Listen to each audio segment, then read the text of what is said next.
ನಮಸ್ಕಾರ ವೀಕ್ಷಕರೇ, ನಿಮ್ಮ ಗ್ಯಾರಂಟಿ ನ್ಯೂಸ್ ದಾವಣಗೆರೆ ದಕ್ಷಿಣ ವಿಧಾನಸಭಾ ಕ್ಷೇತ್ರದಲ್ಲಿದೆ. ವೀಕ್ಷಕರೇ, ದಾವಣಗೆರೆಯ ದಣಿ ಶಾಮನೂರು ಶಿವಶಂಕರಪ್ಪನವರ ನಿಧನದ ನಂತರ ತೆರವಾಗಿರುವಂತಹ ದಾವಣಗೆರೆ ದಕ್ಷಿಣ ವಿಧಾನಸಭಾ ಕ್ಷೇತ್ರಕ್ಕೆ ಉಪಚುನಾವಣೆ ನಡೆಯುತ್ತಾ ಇದೆ. ಈ ಉಪಚುನಾವಣೆಯ ಕಾವು ದಾವಣಗೆರೆಯಲ್ಲಿ ಬಿಸಿಲು ಹೇಗಿದೆಯೋ ಹಾಗೆ ಧಗಧಗ ಅಂತ ಧಗಿಸ್ತಾ ಇದೆ.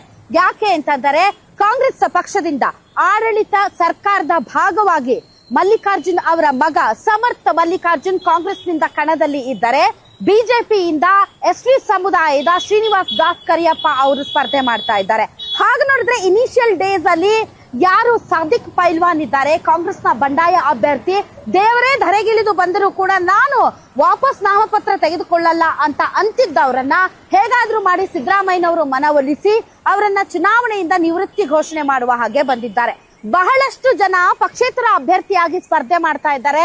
ಎಸ್ಡಿಪಿಐ ಮುಸ್ಲಿಂ ಮತಗಳನ್ನ ಹೆಚ್ಚಾಗಿ ಆಕರ್ಷಿಸೋದಕ್ಕೆ ಇನ್ನಿಲ್ಲದ ಕಸರತ್ತು ಮಾಡ್ತಾ ಇದೆ. ಹಾಗೆ ನೋಡಿದ್ರೆ ಮೇಲ್ನೋಟಕ್ಕೆ it's between BJP and Congress. ಸಮರ್ಥ ಮಲ್ಲಿಕಾರ್ಜುನ್ ಮತ್ತು ಶ್ರೀನಿವಾಸ್ ದಾಸ ಕರಿಯಪ್ಪ ಅವರ ನಡುವೆ ಪೈಪೋಟಿ ಇದೆ.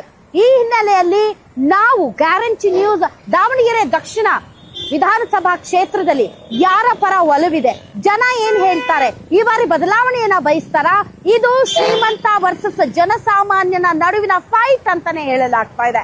ಹಾಗಾದ್ರೆ ಜನಸಾಮಾನ್ಯರು ಏನ್ ಹೇಳ್ತಾರೆ, ಉಪಚುನಾವಣೆಯಲ್ಲಿ ಯಾರು ಗೆಲ್ತಾರೆ, ಯಾರು ಸೋಲ್ತಾರೆ, ಬನ್ನಿ ನಿಮ್ಮ ಗ್ಯಾರಂಟಿ ನ್ಯೂಸ್ ಮಾಡ್ತಾ ಇದೆ ದಾವಣಗೆರೆ ದಕ್ಷಿಣ ವಿಧಾನಸಭಾ ಕ್ಷೇತ್ರದಲ್ಲಿ ಗ್ರೌಂಡ್ ರಿಪೋರ್ಟ್. ತುಂಬಾ ಖುಷಿ ಆಗ್ತಾ ಇದೆ. ಯಾಕೆಂದ್ರೆ ಇವತ್ತು ಎಷ್ಟೋ ಜನ ಮಹಿಳೆಯರು ಹೇಳ್ತಾ ಇದ್ರು, ನನಗೆ PCOD ಪ್ರಾಬ್ಲಮ್ ಇತ್ತು ಸರ್, ಥೈರಾಯ್ಡ್ ಪ್ರಾಬ್ಲಮ್ ಇತ್ತು ಸರ್, ಆರಾಮಾಗಿ ನಾನು ಸಣ್ಣ ಆದೆ ಸರ್, ತುಂಬ ಥ್ಯಾಂಕ್ ಯು ಅಂತ ಎಷ್ಟೋ ಜನ ಹೇಳ್ತಾ ಇದ್ರು. ನಿಮಗೆ PCOD ಪ್ರಾಬ್ಲಮ್ ಇರಲಿ, ಥೈರಾಯ್ಡ್ ಪ್ರಾಬ್ಲಮ್ ಇರಲಿ, 100% ನೀವು ಸಣ್ಣ ಆಗಬೇಕು, ಆರೋಗ್ಯದಲ್ಲೂ ಸಮೇತ ತುಂಬ ಚೇತರಿಕೆ ಆಗಬೇಕು ಅಂದರೆ ಪ್ರತಿದಿನ ನಮ್ಮ ಜೀನಿ ಸ್ಲಿಮ್ನ ಯೂಸ್ ಮಾಡಿ. ಯಾಕೆಂದರೆ ಜೀನಿ ಸ್ಲಿಮ್ಮು ಒಂದು ಉತ್ತಮ ಆಹಾರ. ನಾನೀಗ ತಾವು ನೋಡಬಹುದು, ಇದು ಅಖ್ತರ್ ರಜಾ ಸರ್ಕಲ್ ಅಂತ, ಇಲ್ಲಿ ಸುತ್ತಮುತ್ತ ಮುಸಲ್ಮಾನ ಸಮುದಾಯ ಹೆಚ್ಚಾಗಿ ವಾಸಿಸುವಂತಹ ಪ್ರದೇಶ ಇದು. ತಮಗೆ ಗೊತ್ತಿರುವ ಹಾಗೆ ಮುಸಲ್ಮಾನ ಸಮುದಾಯ ಇಲ್ಲಿ ನಿರ್ಣಾಯಕ ಮತದಾರರು, ಸುಮಾರು 80,000 ಮತದಾರರು ಮುಸಲ್ಮಾನರೇ ಇದ್ದಾರೆ. ಹೀಗಾಗಿ ಮುಸಲ್ಮಾನ ಸಮುದಾಯಕ್ಕೆ ಈ ಬಾರಿ ಟಿಕೆಟ್ ಕೊಡಬೇಕು ಅಂತ ಯಾವ ರೀತಿ ಫೈಟ್ ನಡೀತು, ಸಾದಿಕ್ ಪೈಲ್ವಾನ್ ನಿಂತ್ರು, ಸಾದಿಕ್ ಪೈಲ್ವಾನ್ ಅವರು ನಾಮಪತ್ರ ದೇವ್ರು ಬಂದು ಹೇಳಿದ್ರು ನಾನು ನನ್ನ ನಾಮಪತ್ರ ವಾಪಸ್ ತಗೊಳ್ಳಲ್ಲ ಅಂತಂದ್ರು. ಅದಾದ್ಮೇಲೆ ನಾಮಪತ್ರ ಸಲ್ಲಿಕೆ ಮಾಡಿದ್ರು. ಆಮೇಲೆ ಸಿದ್ದರಾಮಯ್ಯನವರು ಅವರನ್ನ ಮನವೊಲಿಸಿದ್ರು, ಅವರು ಚುನಾವಣೆಯಿಂದ ನಿವೃತ್ತಿ ಘೋಷಿಸಿದ್ರು. ಸುಮಾರು 14 ಜನ ಅಲ್ಪಸಂಖ್ಯಾತರು ಈ ಚುನಾವಣಾ ಕಣದಲ್ಲಿದ್ದಾರೆ. ಮತ್ತು ತಾವು ನೋಡಬಹುದು, ಈ ಒಂದು ಏರಿಯಾ ಏನಿದೆ ಇದು ಮುಸಲ್ಮಾನ ಡಾಮಿನೇಷನ್ ಇರುವಂತಹ ಒಂದು ಏರಿಯಾ. ಸುಮಾರು 2,30,000 ಮತದಾರರು ಇರುವಂತಹ ದಾವಣಗೆರೆ ದಕ್ಷಿಣ ವಿಧಾನಸಭಾ ಕ್ಷೇತ್ರದಲ್ಲಿ ಕಾಂಗ್ರೆಸ್ನಿಂದ SS ಮಲ್ಲಿಕಾರ್ಜುನ್ ಅವರ ಪುತ್ರ ಶಾಮನೂರು ಶಿವಶಂಕರಪ್ಪ ಅವರ ಮೊಮ್ಮಗ ಸಮರ್ಥ ಮಲ್ಲಿಕಾರ್ಜುನ್ ಸ್ಪರ್ಧೆ ಮಾಡ್ತಾ ಇದ್ದಾರೆ. ಇನ್ನು ಬಿಜೆಪಿಯಿಂದ ಎಸ್ಟಿ ಸಮುದಾಯಕ್ಕೆ ಸೇರಿದಂತ ಶ್ರೀನಿವಾಸ್ ದಾಸ್ ಕರಿಯಪ್ಪ ಅವರಿಗೆ ಟಿಕೆಟ್ ಅನ್ನ ಕೊಡಲಾಗಿದೆ. ಇನ್ನುಳಿದಂತೆ ಬಹಳಷ್ಟು ಜನ ಇಂಡಿಪೆಂಡೆಂಟ್ ಕ್ಯಾಂಡಿಡೇಟ್ಸ್ ಗಳು ಕೂಡ ಈ ಬಾರಿ ಚುನಾವಣಾ ಕಣದಲ್ಲಿದ್ದಾರೆ. ಆದ್ರೆ ಅವರೆಲ್ಲರೂ ಕೂಡ ಬಹು ಪ್ರಮುಖವಾಗಿ ಮುಸಲ್ಮಾನ ಸಮುದಾಯದ ಮತಗಳನ್ನೇ ನೆಚ್ಚಿಕೊಂಡಿರುವಂತವರು. ಅದರಲ್ಲೂ SDPI ಈ ಬಾರಿ ಏನಾದ್ರೂ ಗಿಟ್ಟಿಸಿಕೊಳ್ಳಬಹುದಾ ಅಂತ ಟ್ರೈ ಮಾಡ್ತಾ ಇದೆ. ಅಫ್ಜಲ್ ಕುಡ್ಲಿಪೇಟೆ ಅವರು ಈ ಬಾರಿ ಈ ಒಂದು ಕ್ಷೇತ್ರದಿಂದ ಸ್ಪರ್ಧೆ ಮಾಡ್ತಾ ಇದ್ದಾರೆ.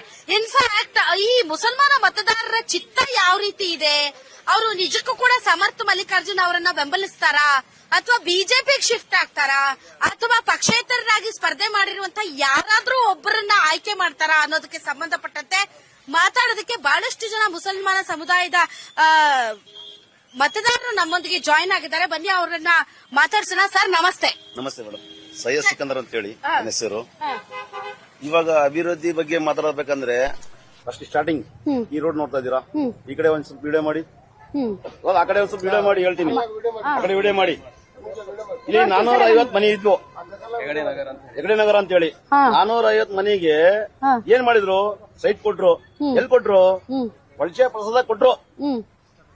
ಅಲ್ಲಿ ಜನ ವಾಸ ಮಾಡಲ್ಲ, ಜನ ವಾಸ ಮಾಡಕ್ ಆಗಲ್ಲ. ಅಲ್ಲಿ ಏನ್ ಗೊತ್ತಾ, ಹಂದಿ ನಾಯಿ ವಾಸ ಮಾಡ್ಬೇಕು, ಆ ಜಾಗದಾಗ ಬಿಸಾಕ್ಯಾರಿ. ಮನಿ ಕಟ್ಟಿನ ಅಂತ ಆಶ್ವಾಸನೆ ಕೊಟ್ರು, ಕೊಟ್ಟಿಲ್ಲ. ಇವಾಗ ಸ್ಟೇಡಿಯಂ ಮಾಡಿದ್ದಾರೆ, ಸ್ಟೇಡಿಯಂನಾಗ ಏನ್ ಅಭಿವೃದ್ಧಿ ಮಾಡಿಲ್ಲ. ಸ್ಟೇಡಿಯಂ ಕಟ್ಟಿದ್ದಾರೆ, ಅದಕ್ಕೆ ಏನಂತ ಬಂದೋಬಸ್ತ್ ಮಾಡಿಲ್ಲ. ಇವಾಗ್ಲೂ ಕುಡಿಯೋ ನೀರು ಬಗ್ಗೆ ಬಹಳ ಸಮಸ್ಯೆ ಇದೆ ಇಲ್ಲಿ. ರಜಾಲ್ ಮುಸ್ತಾಫ್ ಆಗ್ಲಿ, ಶಿವನಗರ ಆಗ್ಲಿ, ಹೆಗಡೆ ನಗರ ಆಗ್ಲಿ, ಆಮೇಲೆ ಭಾಷಾನಗರ್, ಆಜಾದ್ ನಗರ್ ಬಹಳ ಸಮಸ್ಯೆ ಇದೆ. ನಾವು ಈ ಬಾರಿ ಮುಸಲ್ಮಾನ ಸಮುದಾಯ ಏನ್ ತೀರ್ಮಾನ ಮಾಡಿದೆ? ಮುಸಲ್ಮಾನ ಸಮುದಾಯ ಅಂದ್ರೆ ಏನ್ ಗೊತ್ತಾ, ಈ ಸಲ ವೋಟ್ ಹೊಡಿಬೇಕು. ಓಟ್ ಹೊಡಿಬೇಕು. ಯಾರು ಓಟ್ ಹೊಡಿಬೇಕು? ಬಿಜೆಪಿ ಕಾಂಗ್ರೆಸ್ ಎರಡು ಹೊಡಿಬೇಕು. ಎರಡು ಹೊಡಿಬೇಕು. ಎರಡು ಹೊಡಿಬೇಕು. ಸೊ ಇಬ್ಬರು ಜಗಳದಲ್ಲಿ ಮೂರನೇ ಅವ್ರಿಗೆ ಲಾಭ. ಬಿಜೆಪಿ ಕಾಂಗ್ರೆಸ್ ಒಂದೇ. ಹಾ, ಬಿಜೆಪಿ ಕಾಂಗ್ರೆಸ್ ಒಂದೇ ರೀ. ಇವತ್ತು ಒಳಗಿಂದ ಸೇರ್ಪಡೆ ಆಗ್ಯಾರೆ. ಇವಾಗ ಹೇಳ್ತಾರ ಅವರು ಒಳಗಿಂದ ಸೇರ್ಪಡೆ ಹಂಗಂದ್ರೆ ಆಗ್ಯಾರೆ. ಶ್ರೀನಿವಾಸ್ ದಾಸ್ ಕರಿಯಪ್ಪ ಅವ್ರ ಕ್ಯಾಂಡಿಡೇಟ್ ಅಲ್ವಾ? ಕ್ಯಾಂಡಿಡೇಟ್ ಅಲ್ಲ ಅವರು, ಒಳಗಿಂದ ಬುಕ್ಕಿಂಗ್ ಆಗಿರೋದು ಅವರು. ಅದ್ ಹೆಂಗೆ ಸರ್ ಬಿಜೆಪಿ ಬುಕಿಂಗ್ ಆಗ್ಬಿಡುತ್ತೆ? ಅವ್ರಿಗೆ ಕೊಡಕ್ ಉದ್ದೇಶ ಏನ್ ಹೇಳ್ರಿ? ಹಾ ಅವ್ರಿಗೆ ಕೊಡೋ ಉದ್ದೇಶ ಏನು? ಹಾ ಅವ್ರ ಬುಕಿಂಗ್ ಇದ್ದದಕ್ಕೆ ಕೊಟ್ಟಿರೋದು ಅವರು. ಶಾಮನೂರ್ ಅಷ್ಟ್ ಕುಟುಂಬ ಅಲ್ರಿ, ಹಾ. ಸಣ್ಣ ಕುಟುಂಬ ಅಲ್ಲ ಶಾಮನೂರ್ ಅದು. ಹಾ ಎಸ್ ಮಲ್ಲಿಕಾರ್ಜುನ ಅದಾರ, ಹಾ ಅದು ಸಮುದ್ರ. ಹಾ ಸಮುದ್ರದಾಗ ಒಂದ್ ಹಡಕ್ನ ನೀರ್ ತಗೊಂಡ್ರೆ ಏನು ಮಾಡಕ್ ಆಗಲ್ಲ. ಹಾ ಆಯ್ತಾ? ಹಾ. ಅಂದ್ರೆ ನಿಮ್ಮ ಪ್ರಕಾರ ಈಗ ಈ ಬಿಜೆಪಿ ಕ್ಯಾಂಡಿಡೇಟ್ ಕಾಂಗ್ರೆಸ್ಗೆ ಸಪೋರ್ಟ್ ಮಾಡೋದಕ್ಕೆ ಒಳಗೊಳಗಡೆ ಒಪ್ಪಂದ ಆಗಿದೆ, ರಾಜ್ಯ ಆಗಿದೆ. ಆಗಿದೆ ಮೇಡಮ್, ಆಗಿದೆ ಹೌದಾ? ಆಗಿದೆ ಆಗಿದೆ. ಮತ್ತೆ ಏನ್ ಮಾಡ್ತೀರಿ? ಹೆಂಗ್ ಹೊಡಿತೀರಿ? ಓಟ್ ಹೆಂಗ್ ಹೊಡಿತೀರಿ? ನಿಂತಂದ್ರಿ ಮೈನಾರಿಟಿ ನಿಂತಂದ್ರಲ್ಲ, ಅಲ್ಪಸಂಖ್ಯಾತರು ನಿಂತಂದ್ರಲ್ಲ, ಅವ್ರಿಗೆ ಮಾಡ್ತೀವಿ ಕೆಲಸ. ಒಟ್ಟು ಎಷ್ಟು ಜನ ಇದೆ? ಎಲ್ಲರೂ ಸೇರಿ ಈಗ ಒಂದು ನಿರ್ಣಯ ತಗೊಂಡಿದ್ದಾರ. ಹಾ. ಸೋಷಿಯಲ್ ಡೆಮೊಕ್ರೆಟಿಕ್ ಪಾರ್ಟಿ ಹಾ. ಸಪೋರ್ಟ್ ಮಾಡಿ ಹಾ. ಒಂದು ಬೆಂಬಲವನ್ನು ತೋರಿಸ್ಬೇಕಂತ ಒಂದು ನಿರ್ಣಯ ತಗೊಂಡಿದ್ದಾರೆ. ಹಾ. ಅವ್ರು ಹೇಳ್ದಂಗ ಹಾಗೆ ಕೆಲವೊಂದಷ್ಟು ಮಾತು ಸತ್ಯಾಗಿರ್ತಾವು. ಹ್ಮ್. ಯಾಕೆ ಅಂತಂದ್ರೆ ಇಲ್ಲಿ ಮುಸ್ಲಿಂ ಸಮುದಾಯ ಜನರು ಕನಿಷ್ಠ ಒಂದು 80,000 to 90,000 ಇದ್ರೂ ಕೂಡ ಇವತ್ತುವರೆಗೆ ಅವರನ್ನು ದುರುಪಯೋಗ ಮಾಡ್ಕೊಳ್ತಾ ಇದಾರೆ ಬಿಟ್ಟು ಯಾವುದೇ ಒಂದು ಅಧಿಕಾರದಲ್ಲಾಗ್ಲಿ ಯಾವುದೇ ಒಂದು ಮಾತಿನಲ್ಲಿ ಅವ್ರಿಗೆ ಬೆಲೆ ಕೊಡ್ತಾ ಇಲ್ಲ, ರೆಸ್ಪೆಕ್ಟ್ ಕೊಡ್ತಾ ಇಲ್ಲ.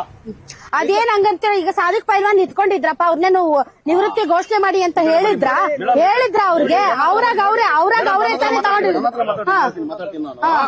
ಸಾದಿಕ್ ಪೈಲ್ವಾನ್ ಏನಂದ್ರು, ನನ್ನ ಅಲ್ಪಸಂಖ್ಯಾತರು ತಗೊಂಡು ನನ್ನ ಮುಸ್ಲಿಂ ಬಾದು ಅಂತ ಹೇಳಿ ಅವ್ರ ಜೊತೆಗೆ ನಿಂತಿದ್ದೀವಿ ನಾವು ಎಲ್ಲರೂ.